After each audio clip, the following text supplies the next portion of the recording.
mar dayo ji 11 mamanyo kom duola matayo yiero e pacho ka IEBC ochakore ayanga kama jang'ad bura maduong' e doho ma Naivasha Abdul Kadir Lorot Ramadhan ne obedo jago mane okuongo oda dhoge ma oyangare owuon kaka jal ma jaratiro kane oluwe kod Ann Atieno Amadi. Jomamoko ma igeno oda dhoge gin Charles Nyachae kod Edward Katama Ngeyo kod jomamoko. Watudre achiel kachiel gi jafwambo marwa mag weche siasa Walter Nyambaga. Kinyalo winja to nyiso ni gisani yweyo ma okaw teru kanye to bende jogo ma oseda dhogi gin gi bagni koso ineno ka ratiro moro nitiere. Jo Kenya rito gi liyo ni jal mane ma ibro mi ting' mar tayo duol mar IEBC yiero mabiro kata mago bende ma ochan higani. Nyambaga.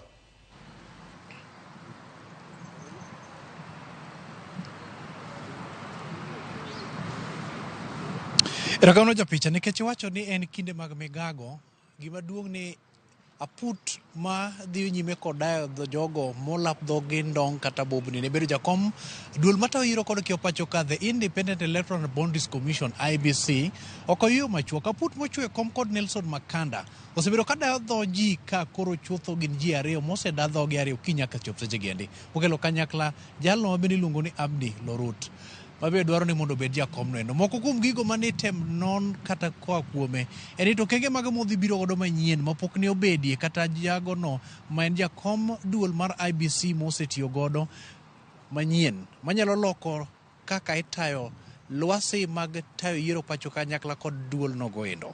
Mabendo dadhoge kendo en Ann Atieno Amadi mane en otiyo kod bad migao mar doho mabende chiwo ler mathoth kaka en kod lony mararieya matamre gi nono mabende nyalo reso duol mar IEBC mondo bed kod rang'iny kata okenge mag neno ni tok kosetim yiero kata yiero kosetim to bedo no mano ma oyanga to kod kaka itayo duol mar IEBC. Amadi wacho ni en kod lony kalore no osebedo jalno mabende tiyo e weche mag doho kendo ng'e chike mapacho kaendi. Kotende kod mano oluwo ni e kinde mosebedo kaka jalno mabende ni e bad migao no mar doho osebedo kotiyo e bwo jong'ad buche madongo mapacho kaendi the Supreme Judges maewa adek kendo kuondego nosume rieko mana matin mana kaka oyundi somo lum kagedo mondo bed kod lony gi ng'eyo malach mowacho ni nyalo tiyo godo e IEBC. Mak mana ni e kindego penjo maka kod kacha ne othinyore mamulo koda ka wechego mag mibadhi monywando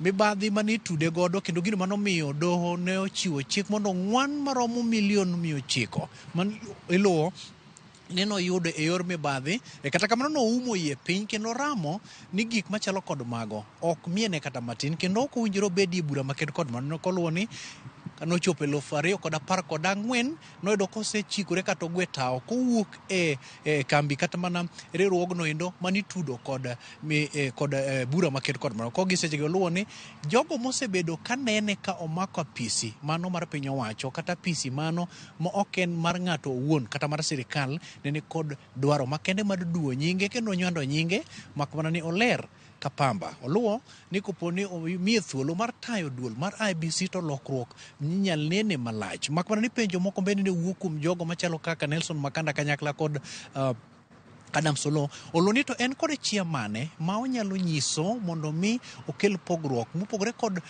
jokombe mag IEBC mosetayo duolno endo. Oluwo ni bende onyalo tiyo kod thuolo mare owuon mar kelo lokruok e commissioners mag IEBC. Mak mana ni koduoko penjo luwo ni nitiere chike matayo duol mar IEBC kendo ng'ato ka ng'ato pogne tich koponi en komisiona kanyakla kod jakom to kod jogo mabende en jata tije. Omiyo onge kod wang' teko mar biro balo kod chik kendo timo mamagi owuon to biro luwore kod chik koluwo chikno endo to luwo ni nyadi mang'eny otiyo higni 35 kaka jalno matiyo ne piny owacho e migepe mago mag luwo ratiro kod manyadieri ne oganda to kendo bende motenre kod doho nikech nochung' e adieri nikech adieri ok tow to kendo adieri gonyo ji bedo thuolo. Mage mowuok kuom Ann Amadi kendo bende waloso nigi mondo kang' ochopo ang'ich welo ponono ni ok gibayie weche mag migago giendi tinyalo yudogi. Mak mana ni warito kaendi ka ka bende kochopo seche mag aboro to jalno mane en jakom keto e chik chako tich katiba kata the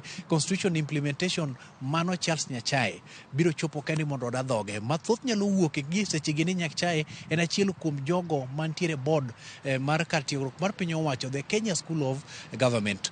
Kamiti ma kata put mochuogi mondo mi oda jogo madwaro limo maketo kod mochwe kom kod Nelson biro dhi nyime kod rango jok mamoko. Bet king'eyo ni maromo ji 105 ne oro kwayo kadwaro mondo mi gibed moko kuom commissioners mag duol mar IBC. To ji 11 to lap dhogi ndong mar bedo jakomno mar duol matayiero kod keo pacho ka IBC. Bet king'eyo ni kopo ni ma gin gilalo 60 mondo mi gitima. Mak mane jalupa putno endo miluongo ni Linda bende nyodo kowal kaka jalup gavana ma Meru kama bende gi seche gende gin kod gav manyien. Kono biro dhi nyime kod tich makedo kod mani manoweno. Gi seche giendi en ko chopo seche mag aboro to apudno dhi duogo mondo dhi nyime kod chenro mar dayo dhog jogo ma bende dhi chopo nyime kama moko kendo ariyo. Kachiel japicha pono nin kod penjo ibiro kano kalore kod sa mondo mi ang' wachak walos ne gi nyikwara Mogajwange seche mabiro mag ang'ich welo nyaka studio.